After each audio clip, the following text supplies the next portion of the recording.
அன்பார்ந்தவர்களே, கடவுளுக்கும் செல்வத்திற்கும் பணிவிடை செய்ய முடியாது என்ற இறைமகன் இயேசுவின் கூற்றுப்படி வாழ நமது அயலாருக்கும் அவர்களின் தேவைகளுக்காகவும் இப்பொழுது இறைவனிடம் மன்றாடுவோம். விசுவாசிகளின் மன்றாட்டு. உங்கள் பதில்: ஆண்டவரே, எங்கள் மன்றாட்டை கேட்டருளும். வாழ்வளிக்கும் இறைவா, எங்கள் திருத்தந்தை 14ஆம் லீயோ, எமது பேராயர், ஏனைய ஆயர்கள், குருக்கள், துறவியர் அனைவரும் உமது ஆவியின் அருங்குடைகளும் அனைத்தும் நிரம்ப பெற்றோர்களாக ஆன்மீக பலமும் உடல் நலமும் கொண்டு இறைப்பணியாற்ற அருள் தர வேண்டும் என்று இறைவா உம்மை மன்றாடுகிறோம்.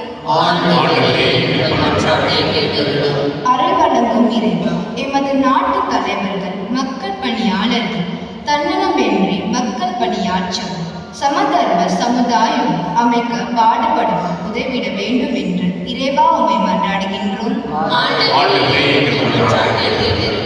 அன்பை பொழியும் இறைவா, நாங்கள் நிலையற்ற செல்வத்தை விடுத்து நிலையான உம் இறை அரசை நாடு நீர் எமக்கு கொடுத்த திறமைகளை பிறருக்காய் பயன்படுத்தவும் வேண்டிய ஞானத்தை அருள வேண்டும் என்று இறைவா உம்மை மன்றாடுகிறோம்.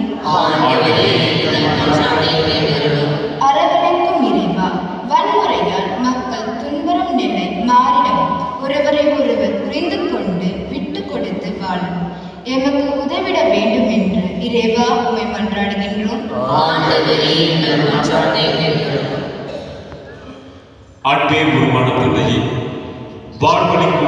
Hi friends, God bless you all. இந்த வீடியோ பிடிச்சிருந்தால் லைக் பண்ணுங்கள், ஷேர் பண்ணுங்கள், மறக்காமல் சப்ஸ்கிரைப் பண்ணுங்கள். Thank you so much. பாய்.